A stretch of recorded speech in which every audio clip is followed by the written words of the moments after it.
Bobi Wine following already program. Bobi Wine olutuuka wali ne bamugamba nti wayi eno ennyumba yawana amatafaali amakyamu gali wano wabomola kakati yabalema. Your Excellency, they have come to see a musician. You are an idiot. They have not come to see a musician. If they are too interested in seeing a musician, take her there kusasira and see whether you will follow these grounds. Okudira ebifaananyi nimuteeka ebifaananyi ku electoral commission anywe enjaga akola atya. What about Mukula who was recent, who had a stint in Ruzira over one? Was it a political matter or safety? Bobi Wine has never gone to prison over safety. Kakati ebintu nebya busiru mbakuba bukubi abo abo batutira kalwezo mbwa polisi yati kubye ne badduka. Those are idiots. Anti nkubuulidde nti babagamba omwana omuwala nga nze baŋŋamba abo abasiru nti ndi mulalo kabusenga nankuba mawulire. They have called my mother to witness my mental check. Kyovulaba biko abusenga nja mufulumya kabadde teremera mu mulyango kabadde teremera mu nju enkwata teremera ku nte kamusenga nja bafulumere ekkulu nze singwa ku nsi togenda mwogerako kakati nkubuula atoyogera gasiya naye atujoyininga effebe yatwalanga tetuyinami lwaki hangamaana ate omuguwa kakati banvuma. My popularity increased unprecedented. To call me a madman does not affect my popularity. Why? I'm not mad. Who are you to say? Ate obusiru bwabwe obukuwagwa buno ate ne bugamba mbu ate aliko kaki kajjetuko. Have I been created by Rutabika? You were stupid, you're idiots. Stick to one thing. Can you dine with the madman? Kakati, however much you malign Bobi Wine, the issue of maligning has gone. Nebo munaleeta abafaanana batya, nebo munaleeta abakazi nemuga nti Bobi Wine yanzalako omwana maligning Bobi Wine now has beyond maligning level. Bobi Wine has gone maligning level. Omusambi w'omupiira omulungi kasamala okutumesi n'atuuka mu penalty area you handle him properly. Leave Bobi Wine with the political players, not the idiots. Toli mongo ndi yes. Ebyo bya busiru nje bifana yanywe njaga akole. Why did the electoral commission create a person who is a marijuana smoker? Are you more important than the electoral commission? The moment you see for us someone old man, abana bange bawasiza bakolezi. If I have a struggle against my future daughter-in-law and I lose, I reconcile. Bobi Wine ebiseera ebyo twine etteeka moral turpitude. Did they include morals for a presidential candidate? Where is the law to talk about moral issues? You are stupid, you are idiots. That campaign cannot affect Bobi Wine. Omwana omuwala bw'aba determined nti agenda kufumbirwa musajja ne bamugamba nti baloga ne bamugamba nti alina siri. The motive is to weaken Bobi Wine. Kyebata kyasobola. Bobi Wine every time omanyira kati eyo bw'eba egenda bw'etuuka ng'emala kati Mosifia ayina byesuula. Kakati Bobi Wine bano baamutandika ne bamuleeta mu parliament. Kakati nga Bobi Wine yo government neetategeera ti they are making Bobi Wine ne bawera galaazi ze ne bamusaba ejeketinga ku tocha. Kakati abantu ne bategeera president n'amwanukula mu missive. How can Museveni respond to a matter raised by marijuana smoker? Ebyo byaggwawo. Bobi Wine police nemukwata to help them rehabilitate the youth. Where were these idiots who are attacking his office? Eyo yavaayo. Kakati it doesn't leave we. In fact, Bobi Wine is helping Museveni so much. Why? When Bobi Wine goes to Bududa, the president should tell the prime minister to go and explain to the Bududa people what happened to their money and houses. What about their land? Because Museveni gave them the money. If Museveni goes to Teso, Mukula should not raise his ugly head. He should allow people, because Mukula should allow people to explain. Centers of Amuka boys is Alagawa, Balo boys. Mukula should answer. I used to see Mukula to parliament, donning a military party and a pistol. Where is their money? Before you attack Bobi Wine, where is the money of the Alo boys? Where is the money for go the Amuka boys? Where is the money for restocking in Teso? Didn't Museveni release the money for the restocking? Are you not the vice chairman of that area? Eastern region. Did Bobby Wine's marijuana smoking stop you from? Did you smoke with him? Kakati awonetuvaawo nkugambye nti everywhere Bobby Wine goes ye ajampinga ku kiriwo n'otegeera the role of opposition kwe kuwumula emisumaali mu mabaati, the role of government kusiba party. We are still having 1 month. Kakati ojja otunuulira ekintu ekirala nalabye nti ogenda kyogerako. Who is helping who? But me, I come from Chotera. I know Chotera very well. The incident in which an Elam supporter died is 20 miles away where Kasolo is alleged to have addressed an irregularly. If Kasolo addressed an irregularly, or even these people addressed an irregularly, the people who killed this man, an Elam supporter, were in plain clothes, armed with guns, but he reported their presence to the police post in the area. Kakati kyenewuunya be leaders be NRM nenanga, how much do you take, how much fuel do you take to drive to Nakatogo? Nakatogo is 120 miles from here. Nakatogo, this is where the incident happened. The problem in Raqqa is this, in Chotera. Chotera is one constituency district. Kasolo was a councillor. Kakati is tussling it out with the chairman LC5. Kisekulu bali bawamu ne bawukana. Kakati Kisekulo group has ganged up against Kasolo. They also address rallies, illegal rallies. But the media captures only Kasolo. Kasolo said, yes, you are an idiot. If Kasolo's directive that if you kill an NRM, we also kill you, that is in force. How come that the NRM man was killed by the police? Who came to disperse? The person who died is an NRM supporter. Kakati banu, badi saminga Kasolo. Kuba Kasolo is now the face of NRM in the district. Bakuba Kasolo. Nebalumumba nabo bakola statement nebe inanga. No. Look what a drunkard, the wisdom of a drunkard. When a drunkard is drinking beer and a battle ensues, they do two things. Other people separate them. Kubanga the woman is concerned with If they don't, the two of them are forced out to settle their different things. One subdues the other. Kakati, if I'm in Anga, I'm the Inspector General of Police, I'm a Secretary General of Mumba, even the President Ranga, I hear Ranga Kasolo. No. If the president shouldn't ring Kasolo, the president would send a delegation, an independent team to the area for fact-finding mission. But when Yenanga says, he repeated it several times, Tugenda kwata Kasolo, mukwate kola be. You are disarming NRM. You are killing NRM Yenanga. This is reverse psychology. No, let me tell you. The political elections are comparable to a war. In a war, when you sign a ceasefire agreement, all of the parties must observe a ceasefire. We have what I could compare to a ceasefire agreement is the electoral law. Is it only NRM that is violating, or even Bobby Wine is violating? For all of them? Yes. Actually, all of them. Yes. Bobby Wine is also violating, but the media has made it in such a way that Bobby Wine, the law does not affect Bobby Wine. The law affects the government people. That's why they concentrate on Kasolo. No, Kasolo is addressing irregularities, yes, but even his opponents are addressing irregularities. So if another is he trying to neutralize the what do we do? We had the peaceful agreement in Nairobi. Do you know why it broke down?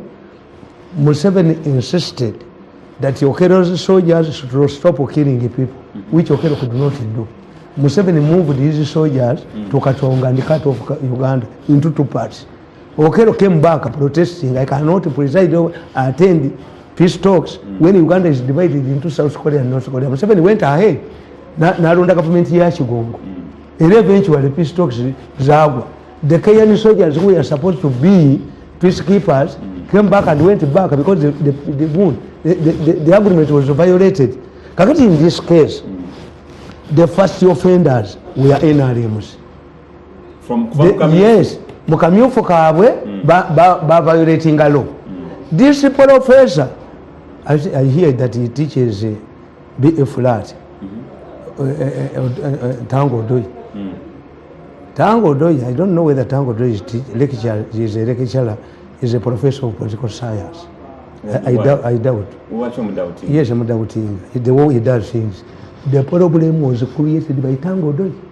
When Tango Doi was asked by the journalist what punishment is going to be meted out to NRM people who are violating the law, he said, we shall subject them to disciplinary measures. I said, this is not a matter between the party and the member. This is a law. Arraign them before court. You can use your influence for court to caution them. I get you, Mzee Tamale.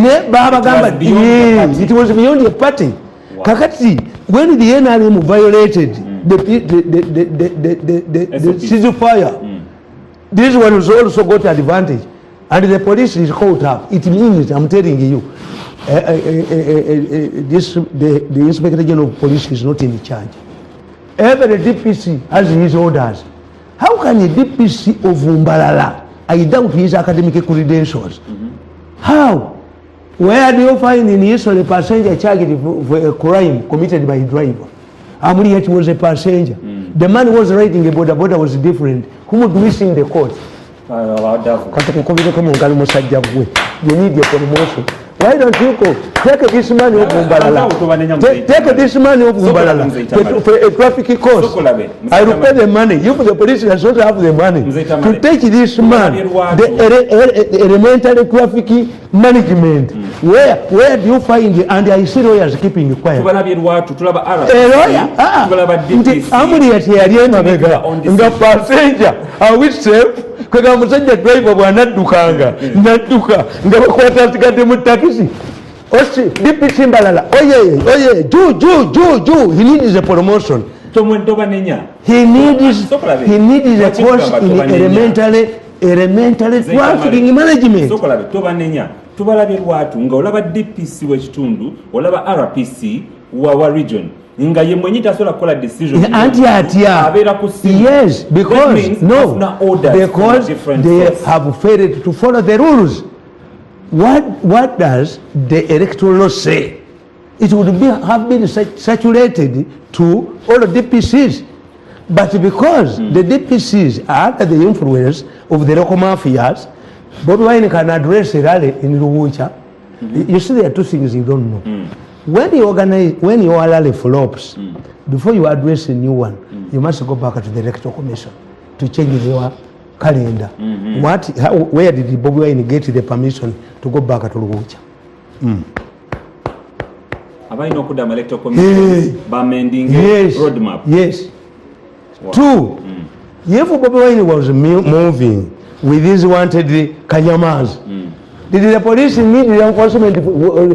Why did the police wait to arrest these people after Bobi Wine had entered the Kamuli? Bade bagala kutabulu bwakadaga buli wabakubatiyaga olinga gamba police inabwekolera media inabwekolera tebakolera Museveni nti when the president goes to Kamuli, tell the people I have no problem with my sister. Tomorrow the police gets an excuse to power tear gas in Kamuli. Bobi Wine inanga. You see, propaganda is the packaging of facts. I'll first get the facts. But these people, yes, we are going to arrest Kasolo. Why don't you arrest the other man who is also addressing irregularities? Why do you concentrate on Kasolo? Because you want Kasolo to fail. You want the other man, the people who are money to go to win. No, I don't think and so. To disarm, kubanga omusajja abadde abagamba nti bannanga ab'NRM temufayo nange eno gyendi ne Museveni amukubita esimu n'erugumba amuwoga. That's why me I don't work in the secret under structure. I don't think issue ya kubi singa nali nkola under structure nenjogera kumubinga mukula avuma abantu kati nalwesho yali kubya esimu gikubirani you got to nobody can ring my number. Nobody. I'm feeling as a bird in the air. So when I never do kaku. police mwena mutomanya gwokolera infiltrated. Police nze ndaba issue si yakola ki si yakunafu ya Kasolo. Police has always been castigated okera nani anti kyenkubuulira babadde balumba Kasolo address yerale in Rwankone. These people address another illegal rally in Nakatogo. I know the areas. About 20 miles each. Kasolo was not away. In fact, I've heard about Kasolo. I've perused this room as machines. I've brought machine young. Ekutta abantu bonna abo ba DPC bani abo bakisekulo bani ba Kasolo. Nina ne audio ani yakambye munne ani yasindise mbayina. Zisisagirwako ninga wakati wange nayo tukimanye nti Kasolo possession yakoze yabadde emenya olaba jo yesterday maybe I was restrained because I was editing my book nadengera genda mpiji kulumba court abasajja ababbi ababadde babba abantu ne babawa sente ne bazibajjako nga bakutte omusajja bamutute mu court n'omulamuzi atudde omulamuzi nadengera kufubutulamu and I'm going to write to the Chief Justice to remove that impeachment. The people are going to pounce on him. How can a gang of thieves be helped by a judicial official to steal his house?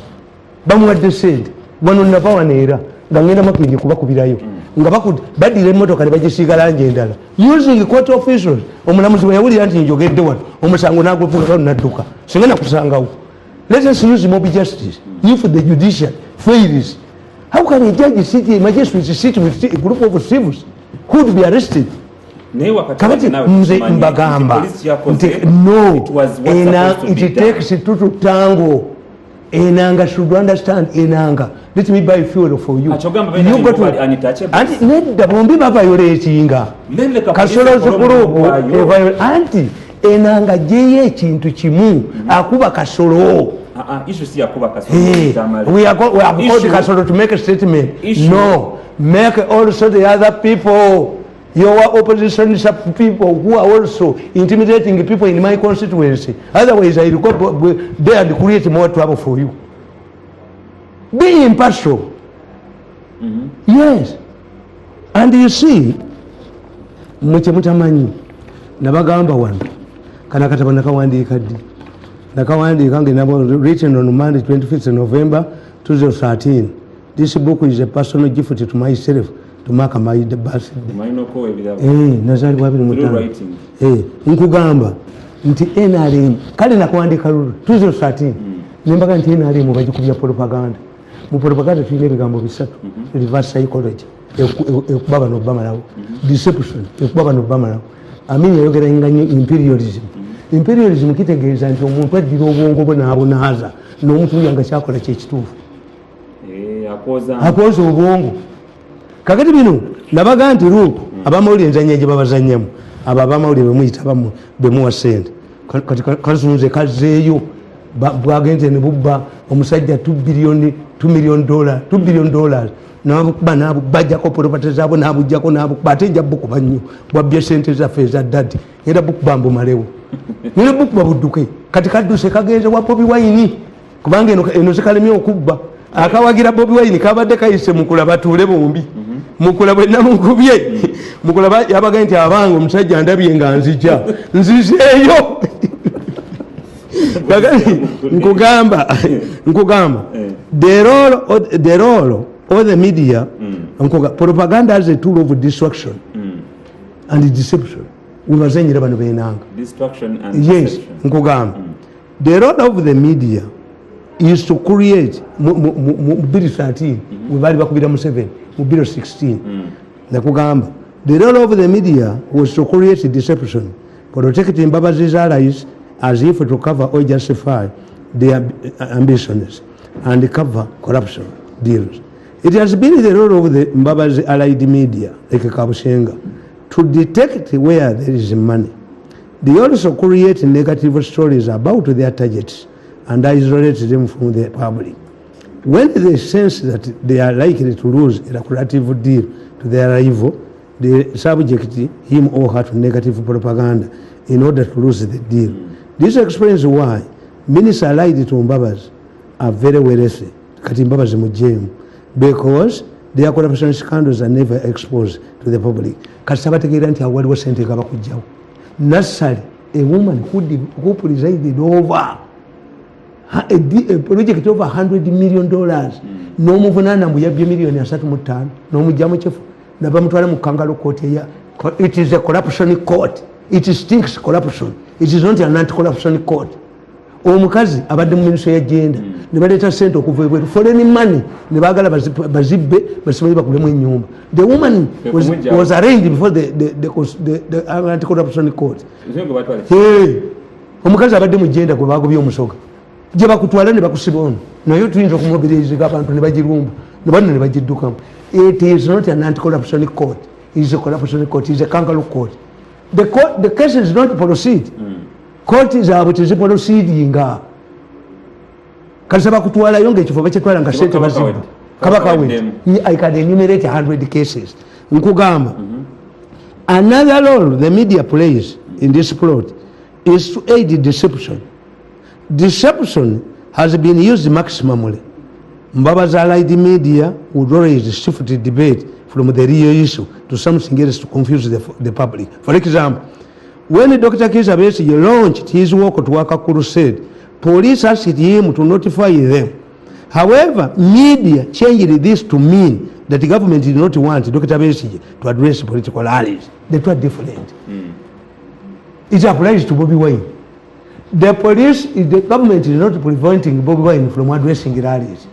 What they want before they violated the ceasefire themselves was that you needed only 200 people because of COVID-19, because the electoral law was subjected, merged with COVID-19 Health Act. Kakati, the police fails to tell you, we are not preventing this man, we are waiving this law, but it must cut across. N'abana mbakoleki mubagane kakati yo gama uli yekigakola gakugamba. The police was telling Bobi Wine, was telling Besigye, don't move in Kampala. Kampala is a business city center. Don't go in public places. Besigye ngagana kakati Besigye wagana kugenda ile bamukuba tear gas. The public believes in tibamugana. No, tebanamugana agenda. I always use simple similes. If you come to me and I tell you, I'm Sheikh Mirundi, do you want to marry my daughter? Are you Christian converted into Islam? Because as a Muslim, I cannot allow you to take my daughter to produce bakafir. Have I denied it a marriage to my daughter? Convert to Islam. But if I say, even if you convert to Islam, you will not marry my daughter.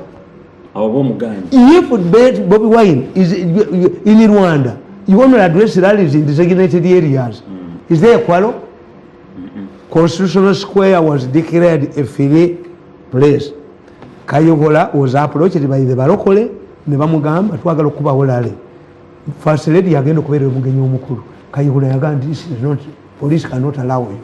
Did the first lady force her way there? No. Give some areas, go to the church. Kakati the police and the security fails to explain because of deception. The public, the church leaders, they don't understand this. That we are not denying you. This is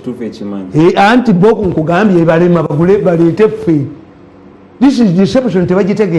Kakati bo ono bano nti bano egundi wanudde nagenda mu nsekeyo ne tuli omwana nga bamukuba ekiro bamupemba okuba mupemba okwo bagamuwuli abaganda kye babakola mu nseko kumakya ntubuuza omusajja Kamanda yatugamba nti omwana oyo yavudde mu kibira n'agenda e Kampala. What if ajja ne ba rebels? They had a directive nga toyingira nkambi yabayekera misana. Kakati gwo violatinze eki gwawulira ekiro nga tebana. That's why the Baganda have a very good proverb. Tosala gwakawala nga tonnawulira gwani. Listen to both parties. Kakati nkugamba nti the two were completely different. Police, like elsewhere, has the right to guide those who want to address rallies or organize the processions. Buli muntu yenna akumba mu kibuga afunamu omuserikale wa police oba bandi agoberera. Ate police neeremwa. I can help them to retrieve the footages. Sebagala defied the police orders n'agenda n'ayisa n'abantu bwayisa agenda okuba enkuyo lole yabasabala wafaaga defying tebamuvunaana causing a death. Abaana abaganda nga beera oluguudo balagawa mbubesi enkyakeera alaga luddawa emmotoka bazisiimuuza lulimi bagandi bajja kufa. Those are illiterates. Ekifaananyi kyabune kakati nkubuulira nti poliisi teyina capacity is a fire brigade police. Inangazi department is a fire brigade. They don't prepare, you call it inoculation theory. I can give all of the newspapers. Even the electoral commission can give advertising newspapers. Why do Ugandans agree? We have hosted 2 American presidents. We have hosted 2 popes. Why do Ugandans accept diversions of routes and roads? Recently, Namugongo mwabagamba tewajja kubeerayo mikolo. Namugongo people, some people rely on that day, the week that proceeds in Namugongo. Sure. Did you see demonstration there? They knew you marketed this well. COVID-19, even the churches joined you to say yes, we are not going to celebrate as usual. It was the churches. Because of you don't have credibility. True. Get people like yes. Bobby Wine after nagamba nti a police diverting okuva ku public roads emuyisa muzipanya with an intention of causing a harm. Ate tachimanyi. Bobby Wine tachimanyi. The police would restrict the Bobby Wine in the main road. He has their adverse, he has what. But when you take a Bobby Wine in the villages, are you not exposing you to the public?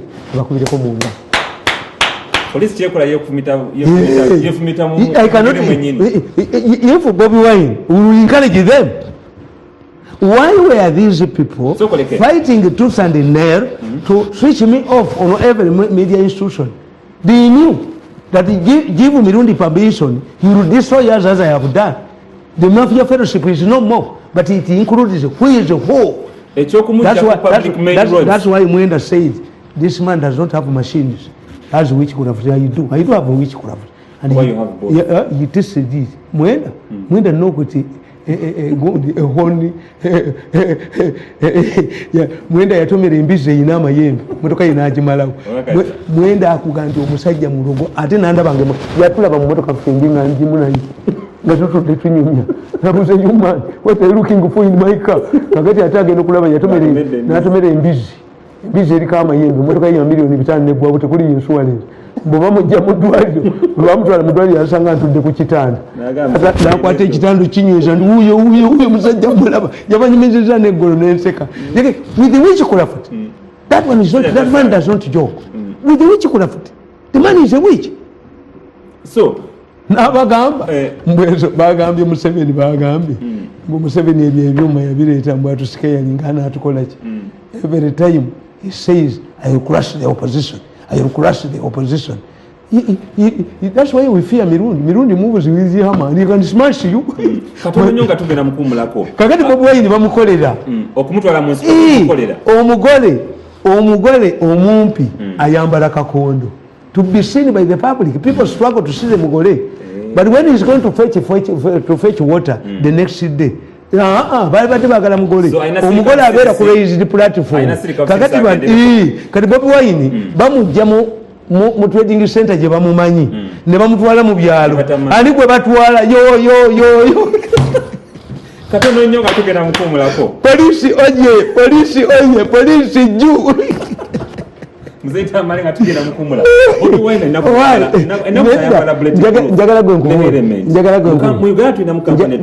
njagala gwe nkubuuza olaba gwalera eyo amasaba agazimbibwa mu Lujja originally in Buganda's tradition the shrines were built in front of the houses and it was the official religion kakati today amasaba bagakweka today abakiza mu witchcraft bagakweka if the government says do you know what we should do? Let us direct the Masabo people to consult them in a plan so that everybody sees them that they are witches and baba kozeki gwe look at these pastors buli pastor gwe baga nti mulogo ekanisa y'ejjulu Africans want witchcraft. Look at Archbishop of Miringo. Miringo became Archbishop of Lusaka at the age of 35. Ngali mu bazungu kubi ba bishop mwenda. Natandika okukola ebyobulogo. Papa ne bamugamba ng'ekkanisa ejjula awonya. Papa ne n'abagamba nti mutumanyi ba Africans n'amuleeta Vatican. N'amuwa ekereziya.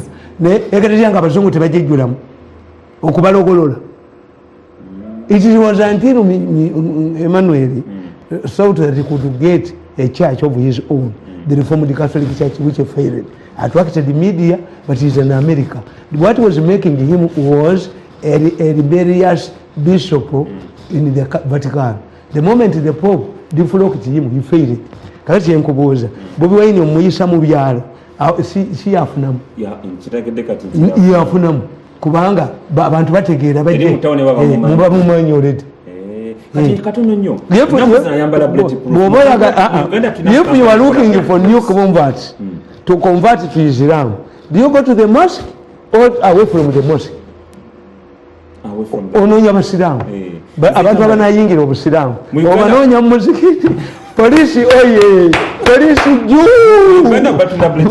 No, Bobi Wine is no longer. In fact, I said it is the interest of government, especially Afendem Halls, to provide security for Bobi Wine. Bobi Wine is no longer a domestic matter.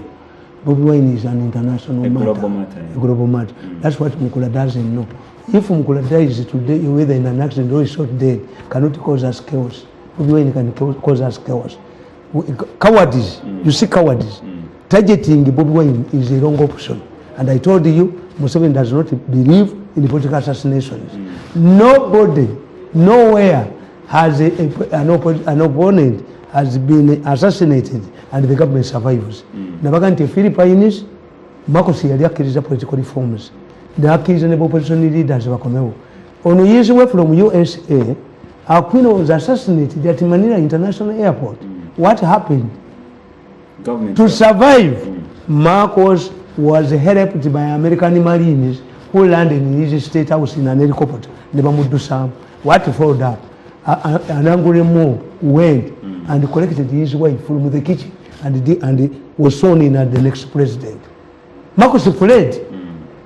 Rwanda, radicals, Bagan cookies the Arusha agreement. The Habyarimana has weakened. They started the genocide. Bamodareti kutuzi bonna ne babatta. Agasa Wungerimana yali prime minister. Bamutana babiri 10 her bodyguards. They supported the government from Kigali to Kigalama. What thousands of them have died in exile. They fled the country. Assassination.